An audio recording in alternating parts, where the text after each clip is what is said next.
राजा और किसान की एक प्रेरणादायक कहानी। राजा और किसान की कहानी। अच्छी कहानियाँ हमें अच्छी सीख देती है जीवन में आगे बढ़ने का मार्ग दिखाती है तो आज हम इस पोस्ट में एक किसान और राजा के न्याय की कहानी बताने जा रहे हैं जिनसे हम बड़ी सीख ले सकते हैं। तो चलिए इस किसान और राजा के न्याय की कहानी हिंदी कहानी में राजा की कहानी को जानते हैं। बहुत समय पहले की बात है। एक राजा था जो कि बहुत बड़े राज्य पर राज करता था। राजा बहुत ही न्यायप्रिय और विद्वान था। वह सबका हितैषी था। सारी प्रजा राजा के न्याय और व्यवहार से बहुत खुश रहते थे। सारी प्रजा में संतोष का भाव था। और एक दिन की बात है, उस राजा के किसान के घर चोरी हो गया। किसान चोरी के दुख से बहुत ही परेशान हो गया। उसे समझ में नहीं आ रहा था कि वह अपने चोरी हुए धन को कैसे वापस पाए। तो उसे राज्य के अन्य लोगों ने सलाह दिया वह राजा के दरबार में जाए। राजा उसके चोरी हुए धन का अवश्य पता लगा लेंगे और उसके साथ जरूर न्याय होगा। तो सबकी बात मानकर किसान राजा के दरबार में पहुंच गया और राजा के सामने फरियाद करने लगा और राजा से अपने चोरी हुए धन के बारे में बता दिया। तो राजा ने किसान की बात को सुनकर अपने मंत्री को आदेश दिया कि जल्द से जल्द किसान के धन के बारे में पता लगाए कि किसान के घर चोरी किया है। लालची राजा की कहानी। एक समय की बात है एक बड़े से महल में एक राजा रहता था। वह बहुत लालची था। उसके पास बहुत सारे पैसे होने के बावजूद वह उससे संतुष्ट नहीं था। एक दिन एक बूढ़ा आदमी राजा के महल में आता है। वह राजा को एक अनोखा हीरा दिखाता है और कहता है कि इस हीरे से तुम जो कुछ भी मांगोगे वह तुम्हें मिल जाएगा। लेकिन उसने राजा को चेतावनी दी थी कि हर इच्छा की एक कीमत होगी। राजा बहुत खुश हो जाता है और हीरे को अपने पास रख लेता है। वह अपनी पहली इच्छा मांगता है कि उसे ढेर सारे सोने के सिक्के मिल जाएं। अचानक से उसका कमरा सोने के सिक्कों से भर जाता है। लेकिन राजा इतने में भी संतुष्ट नहीं होता है। उसे और सोना चाहिए होता है और वह और इच्छा मांगता है कि उसे गहने जमीन और खजाने चाहिए। उसे वह सब भी मिल जाता है। जैसे जैसे राजा का लालच बढ़ता जा रहा था वैसे वैसे उसके राज्य के लोगों को भुगतना पड़ रहा था। वह सब गरीब हो गए उनकी ज़मीन बंजर हो गई क्योंकि हीरे से मांगी गई इच्छाओं की कीमत उसके राज्य के लोगों को चुकाना पड़ रहा था। लोग गिड़गिड़ाते रहे राजा के सामने कि वह रुक जाए लेकिन राजा ने उनकी एक न सुनी।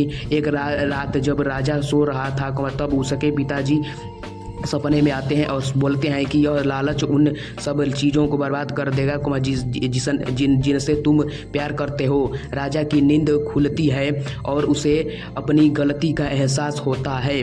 राजा ने सभी लोगों को एक साथ बुलाया और अपने आप को बदलने का वादा किया।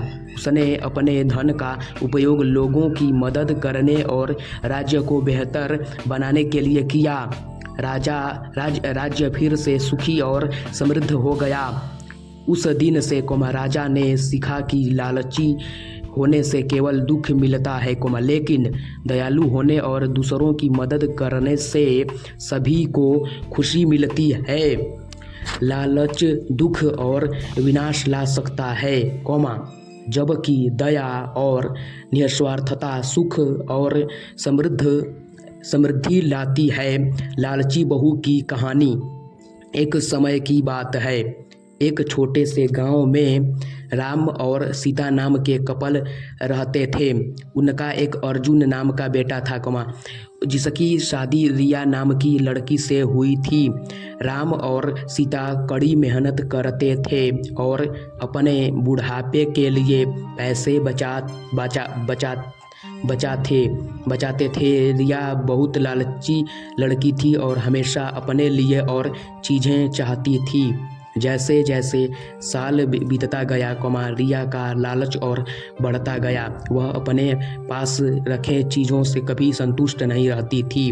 वह हमेशा अपने सास ससुर से महंगे तोहफे मांगा करती थी और उनके बचाए हुए पैसों में से भी कुछ हिस्सा अपने लिए मांगती थी।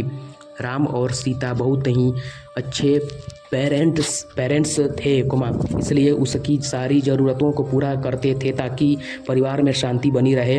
वह अपने पति अर्जुन के ऊपर भी दबाव डालती थी कि वह अपने माँ बाप से पैसे और संपत्ति मांगे। वह बहुत ज़्यादा संपत्ति इकट्ठा करना चाहती थी बिना किसी मेहनत के। एक दिन राम और सीता ने यह फैसला लिया कि वह रिया को सबक सिखाएंगे। वह उसे बुलाते हैं और बोलते हैं कि बेटा, हमें तुमसे कुछ ज़रूरी बातें करनी है। हमने यह फैसला लिया है कि हम अपनी जायदाद का कुछ हिस्सा अपने बच्चों में बांटेंगे और उसका कुछ हिस्सा तुम्हें भी देना चाहते हैं। रिया खुशी से झूम उठती है क्योंकि वह हमेशा से यही चाहती थी, लेकिन राम और सीता के मन में कुछ और ही चल रहा था। उन्होंने एक पत्थरों से भरा हुआ बैग उसे दे दिया और बोला, बेटी, यह तुम्हारे हिस्से की संपत्ति है। रिया उस बैग को देखकर गुस्सा हो गई। उसने उस पत्थर से भरे हुए बैग को जमीन पर फेंका और जोर से चिल्लाते हुए बोली कि मेरी मजाक उड़ाने की तुम्हारी हिम्मत कैसे हुई? मुझे पैसे चाहिए, ये पत्थर नहीं। राम और सीता को शांत तरीके से उसे समझाया और बोले, रिया सच्ची संपत्ति सिर्फ पैसे और चीज़ों के बारे में नहीं है। यह प्यार दया और जो कुछ भी तुम्हारे पास है उसके लिए आभारी होने के बारे में है। हमने हमेशा तुमसे प्यार किया है और तुम्हारी देखभाल की है और यह पैसों से भी अधिक कीमती है। रिया को एहसास हुआ कि वह लालच में कितनी अंधी हो गई थी। उसको अपने किए गए बर्ताव के लिए पछतावा होने लगता है। उसने अपने सास और ससुर से माफ़ी मांगी और अपने तरीके बदलने का वादा किया। उस दिन के बाद से उसमें बदलाव आया और वह एक अच्छी बहू बन गई। रिया के बदलाव की बात पूरे गांव में फैल गई और सभी ने एक बेहतर इंसान बनने के लिए उसकी प्रशंसा की। रिया अपने परिवार का ख्याल रखते हुए और उनके बीच मिले प्यार के लिए आभारी होकर हमेशा खुश रहने लगी। सच्चा धन प्यार दया और जो हमारे पास है उसके लिए आभारी होने से आता है, न कि हमेशा और अधिक चीज़ों की चाह रखने से। लालची दूध वाले की कहानी। यह एक समय की बात है। एक छोटे से गांव में रवि नाम का एक दूध वाला रहता था। वह अपने लालची स्वभाव के लिए जाना जाता था। उसके पास एक गाय थी जो पूरे गांव में सबसे स्वादिष्ट और अधिक मात्रा में दूध देती थी। हर सुबह वह दूध निकालता और गांव के लोगों तक पहुंचाता था। एक दिन रवि को यह एहसास हुआ कि गांव वालों को उसके गाय का दूध बहुत पसंद आ रहा है। इस बात से उसे बहुत खुशी होती है और उसके लालची दिमाग में एक उपाय आता है। वह सोचता है कि अगर मैं दूध में पानी मिला दूं तो मैं अपना मुनाफा बढ़ा सकता हूं और किसी को पता भी नहीं चलेगा। उस दिन के बाद से रवि गांव वालों को दूध पहुंचाने से पहले समय पानी मिला देता था। उसे लगने लगा था कि वह बहुत चालाक हो गया है और उसके इस काम के बारे में किसी को नहीं पता चलेगा। फिर भी गांव वालों को दूध के स्वाद में बदलाव नज़र आता है क्योंकि उसका स्वाद अब पहले जैसा नहीं था। जल्द ही रवि के दूध में पानी मिलाने की खबर पूरे गांव में फैल जाती है। लोग शिकायत करने लगते हैं और उसके दूध का बहिष्कार करते हैं। लोगों को बहुत गुस्सा आता है क्योंकि उन्हें लगता है कि उन्होंने जिस पर भरोसा किया उसी ने उनके साथ धोखा किया है। रवि के गलत काम की वजह से उसका धंधा नीचे गिरने लगता है। उसे अपनी गलती का एहसास होता है लेकिन अब बहुत देर हो चुकी थी। उसकी गांव वालों की नज़र में जो इज्जत थी वह ख़त्म हो चुकी थी। गांव वाले अब उस पर भरोसा नहीं कर सकते थे और उसका दूध लेने से मना करने लगे। अपने किए पर शर्मिंदा होकर रवि ने फैसला किया कि वह अपने काम करने के तरीके बदलेगा। उसने कसम खा ली कि वह एक ईमानदार व्यापारी बनेगा और गांव वालों का भरोसा वापस जीतेगा। रवि ने फिर से गांव वालों को शुद्ध और बिना मिलावट के दूध देना शुरू कर दिया। धीरे धीरे गांव वालों को रवि के काम करने के तरीके में बदलाव नज़र आया और उसकी तारीफ करने लगे। उन्होंने उसे माफ़ कर दिया और रवि ने और फिर से उससे दूध लेना शुरू कर दिया। रवि ने ईमानदारी के महत्व और लालच के परिणामों के बारे में एक ज़रूरी सबक सीखा। उस दिन के बाद से रवि एक ईमानदार दूध वाले के नाम से जाने लगा। उसे उसकी खोई हुई इज्जत और गांव वालों का भरोसा वापस मिल गया। उसका धंधा फिर से चलने लगा।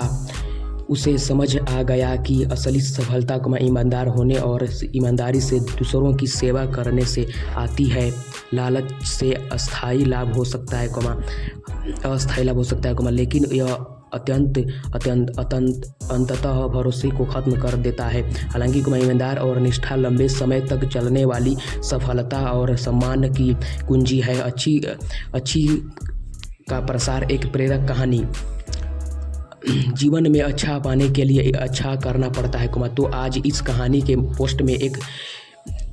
पोस्ट में एक ऐसी मोरल स्टोरी बताने जा रहे हैं जो कि अच्छाई को दर्शाती है कि किस तरह अच्छे लोगों और उनकी आदतों का सिर्फ एक जगह न होकर पूरे विश्व में फैल जाना चाहिए। तो चलिए हिंदी कहानी अच्छाई का प्रसार, good habit spreading moral story in Hindi को पढ़ते हैं और इससे एक अच्छी शिक्षा लेते हैं। एक बार की बात है एक साधु महाराज अपने एक शिष्य के साथ दूर प्रदेश से अपने कुटिया के तरफ जा रहे हैं। तो दूर यात्रा के कारण वे दोनों लोग काफ़ी थक गए थे और उन्हें बहुत जोरों से भूख प्यास लगी थी। लेकिन काफ़ी दूर चलने के बाद एक घने जंगल से गुजरने लगे जिस कारण से अधिक थकाव के कारण उन्हें और भी तेज भूख प्यास लगने लगी। फिर वे जंगल पर पार कर पहुँचे तो उन्हें एक पास में एक गांव दिखाई दिया। तो शिष्य को कुछ भोजन मिलने की आस लगी। फिर साधु महाराज अपने शिष्य के साथ वे गांव में पहुंचे और व्यक्ति से भिक्षा के रूप में भोजन मांगा। तो वह व्यक्ति साधु महाराज को दुदकारते हुए बोला कि पता नहीं कि कहाँ से लोग यहाँ चले आते हैं और ऐसे लोगों को मुफ्त में भोजन चाहिए। साधु के भेष में बहुरूपिये भी होते हैं जो काम धाम तो करना नहीं चाहते हैं। और इस तरफ साधु को काफ़ी भला बुरा कहने लगा। तो साधु महाराज उसकी बातों को नज़रअंदाज करते हुए आशीर्वाद दिए और बोले तुम हमेशा इसी गांव में रहो। और फिर साधु महाराज आगे बढ़ गए और उन्हें आगे चलकर एक दूसरा गांव दिखाई दिया। फिर साधु महाराज ने एक और व्यक्ति से भोजन और पानी की मांग किया। तो अपने घर पर अतिथि के रूप में स्थित साधु महाराज को आने पर वह व्यक्ति काफ़ी प्रसन्न हुआ और काफ़ी आतिथ्य के साथ साधु महाराज का स्वागत किया, उन्हें आसन पर बिठाया। फिर अपने पत्नी के साथ उनके चरणों को धोए, फिर पत्नी को अच्छे और स्वादिष्ट पकवान बनाने को कहा, फिर कुछ समय में उस व्यक्ति ने खूब अच्छे भोजन बना दिए और पूरे सेवा सत्कार भाव के साथ साधु और उनके शिष्य के लिए भोजन लगाया। फिर साधु और उनके शिष्य भरपेट भोजन किया और थोड़ी देर विश्राम किया। फिर वे उस व्यक्ति के घर से जाने लगे और साधु महाराज उस व्यक्ति की सेवा से प्रसन्न होकर उन्हें आशीर्वाद दिया कि आप लोग सिर्फ इसी गांव में न रहकर पूरे देश में इनकी प्रसिद्धि और अच्छाई का प्रसार हो जाए, और यह कहकर साधु अपने यात्रा के लिए आगे निकल गए। लेकिन साधु महाराज महाराज की बातों को सुनकर उनका शिष्य रास्ते भर सोचता रहा कि भला साधु महाराज जी ने ऐसा क्यों आशीर्वाद दिया, उसे कुछ समझ नहीं आ रहा था। फिर उत्सुकतावश शिष्य ने अपने मन में उठे दुविधा को साधु महाराज से बता दिया। तो साधु महाराज ने उन दोनों व्यक्ति को जो आशीर्वाद दिया उसके बारे में विस्तार से बताया कि वह पहला व्यक्ति जो कि उन्हें काफ़ी भला बुरा कहा था, उसे सिर्फ उसी गांव तक सीमित रहने का आशीर्वाद दिया था ताकि वह अपने बुरे व्यवहार को औरों तक न पहुंचाए, इसलिए ऐसे व्यक्ति को अपने तक ही सीमित रहना चाहिए ताकि और लोग उसकी बुरी आदतों को ग्रहण न कर पाएँ, नहीं तो सभी उसके जैसा ही व्यवहार करने लगेंगे।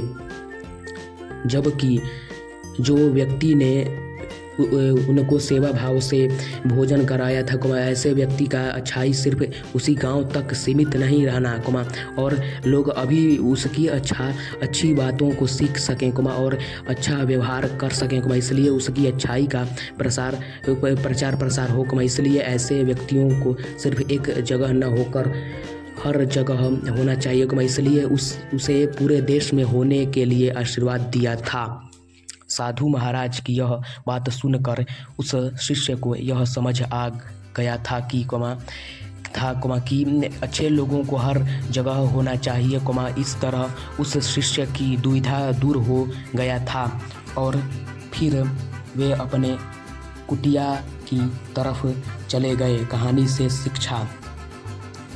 इस कहानी से हमें यह शिक्षा मिलती है कि हमारे पास को अतिथि आए, उसके साथ अच्छा व्यवहार करना चाहिए, क्योंकि हमारे यहाँ अतिथियों को भगवान का रूप माना जाता है, उनके दिए आशीर्वाद से हमारी प्रसिद्धि फैलती है, इसलिए हमें लोगों के साथ हमेशा अच्छा व्यवहार करना चाहिए और जो लोग अच्छा व्यवहार करते हैं उनके लिए सभी अच्छी ही कामना करते हैं। तो आप सभी को यह मोरल स्टोरी अच्छाई का प्रसार एक प्रेरक कहानी good habit spreading moral story in Hindi कैसा लगा, कमेंट बॉक्स में ज़रूर बताएं और इस हिंदी कहानी को शेयर भी ज़रूर करें। इन हिंदी कहानियों को भी पढ़ें।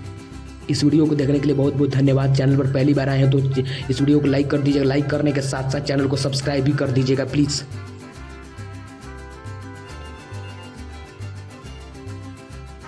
हेलो गाइस, मेरी वीडियो आप लोगों को कैसी लग रही है और मेरी वीडियो कैसी लगी ये मुझे आप लोग कमेंट्स बॉक्स में बताना होगा, ज़रूर से ज़रूर बताना होगा। इसलिए मेरी वीडियो को देख रहे हैं, आप लोग एंजॉय कर रहे हैं तो मेरी वीडियो को ऐसे ही देखते रहिए और एंजॉय करते रहिए, और एंजॉय करने के साथ साथ मेरे चैनल को भी सपोर्ट कीजिए। सपोर्ट करेंगे तभी तो ऐसी वीडियो मिलेगी आप लोगों को। इसलिए मेरे चैनल पर पहली बार आए होंगे या फिर नई बार आ गए होंगे तो मेरे चैनल को भी लाइक और सब्सक्राइब दोनों करना होगा। इसलिए मेरे चैनल पर पहली बार आए होंगे तो एक लाइक कर दीजिएगा। लाइक का जो बटन है, लाइक के बटन पर क्लिक करके लाइक कर दीजिएगा, और लाइक करने के साथ साथ जो सब्सक्राइब का बटन दिख रहा है ना, सब्सक्राइब के बटन पर क्लिक करके बेल नोटिफिकेशन के ऑल पर क्लिक कर लीजिएगा। ऐसे नोटिफिकेशन का हर वीडियो आप लोगों को जल्दी से जल्दी मिलेगी। इसलिए मेरे चैनल पर पहली बार आए होंगे, मेरे वीडियो देख रहे होंगे, एंजॉयमेंट हो रहे होंगे आप लोग, इसलिए देखते रहिए और एंजॉयमेंट होते रहिए। आप लोगों को मेरी वीडियो आप लोगों को ऐसा मिलती रहेगी हमेशा। मैं हिंदी स्टोरी वीडियो से रिलेटेड बनाता हूँ वीडियो और सिखाता भी हूँ कि Hindi story video, motivational video, sad story video, emotional video आप लोगों को हर कैटेगरी का वीडियो मिलती रहेगी, हमेशा मिलेगी। इसलिए मेरे चैनल पर पहली बार आए होंगे या फिर नई बार आ गए होंगे तो मेरे चैनल को लाइक और सब्सक्राइब दोनों करना पड़ेगा। इसलिए आप लोगों को नोटिफिकेशन का हर वीडियो जल्दी से जल्दी मिलेगी। नहीं करेंगे तो नहीं मिलेगी, ये जान लीजिए। मेरे चैनल पर पहली बार आए होंगे तो लाइक और सब्सक्राइब करना होगा। ऐसा वीडियो देखना पसंद कर रहे हैं आप तो समझे आप, इसे नोटिफिकेशन का वीडियो तभी आप लोगों के पास जाएगा, अगर नहीं करेंगे तो नहीं जाएगा। इसलिए मेरे चैनल पर पहली बार आए होंगे या फिर नई बार आए होंगे तो लाइक और सब्सक्राइब दोनों करना पड़ेगा। इसलिए मेरे चैनल पर पहली बार आए हैं, बातें ज़्यादा नहीं करेंगे, इतने बार बात करेंगे, ज़्यादा टाइम नहीं है। इसलिए मेरे चैनल पर पहली बार आए हैं तो मेरे चैनल को एक लाइक कर दीजिएगा। लाइक करने के साथ साथ ये जो सब्सक्राइब का बटन दिख रहा है ना, सब्सक्राइब के बटन पर क्लिक करके बेल नोटिफिकेशन के प्रेस पर ऑल पर क्लिक कर लीजिएगा। इस नोटिफिकेशन का हर वीडियो आप लोगों को मिलेगी। इसलिए आप लोग इतने ही मैं बात कर रहा हूँ। इसलिए मेरे चैनल पर पहली बार आए होंगे तो मेरे चैनल को एक लाइक कर दीजिएगा। लाइक करने के साथ ही जो सब्सक्राइब के बटन दिख रहा है ना, सब्सक्राइब के बटन पर क्लिक करके बेल नोटिफिकेशन के ऑल पर प्रेस कर लीजिएगा। ऐसे नोटिफिकेशन का हर वीडियो आप लोगों को जल्दी से जल्दी मिलेगी। धन्यवाद।